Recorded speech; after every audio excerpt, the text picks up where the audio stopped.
Mechanic కి స్పానర్లు బెంచ్లు ఎలా వాడాలో తెలుస్తుంది, కానీ గన్లు వాడటం ఎలా తెలుస్తుంది? వాడు జోలికి వెళ్ళొద్దన్నా, వాడు అసలే మెంటల్ దెబ్బలు కొడతాడు.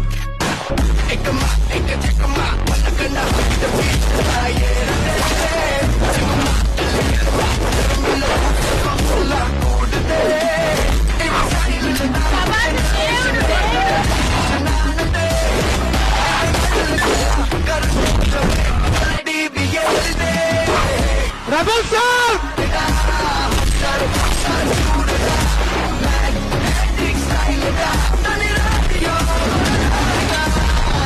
Rebel sir,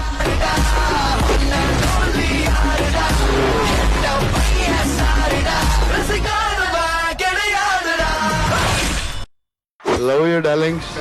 I see how the fans are with Prabhas, like they treat him like a god. Prabhas గారు ఇస్ అ డార్లింగ్. లవ్ అనే పదాన్ని, డార్లింగ్ అనే పదాన్ని డిక్షనరీలో తీసేసి ప్రభాస్ అనే పదం ఒకటి పెడితే సరిపోతామో. ప్రభాస్ లో ఏం లేదయ్యా అంటే మనకి గర్వం లేదు. ప్రభాస్ గారి గురించి ఒక్క మాట చెప్తాను, ఆయన గుణం ఎవరికి ఉండదు, ఆయన రుణం ఎవరికి ఉండడు. ప్రభాస్ 6 అడుగుల మంచి మనిషి.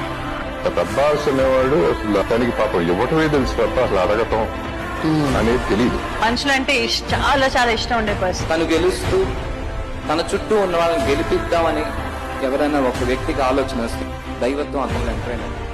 Prabhas is too sweet, he is like a kid. ఇదే కాలంలో సినిమాలు చేస్తే 6-7 సినిమాలు చేస్తుండేవాడు, ఎన్ని కోట్లు నరికేసుకుంటాడో నాకు తెలియదు.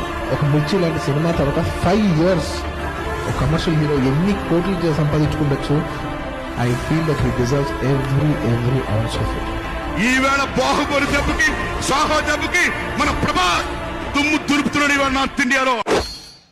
హాలీవుడ్ లేదు, బాలీవుడ్ లేదు, కూడా అంతే.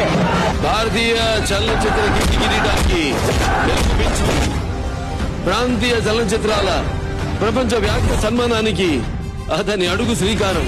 రాజ్యానికి లక్షల్లో సైనికులు ఉంటారు, వందల్లో వంది మాగదులు ఉంటారు, వేలల్లో సేవకులు ఉంటారు. ఒక్కడే రాజు, ఒక్కడే the king of Indian cinema Prabhas.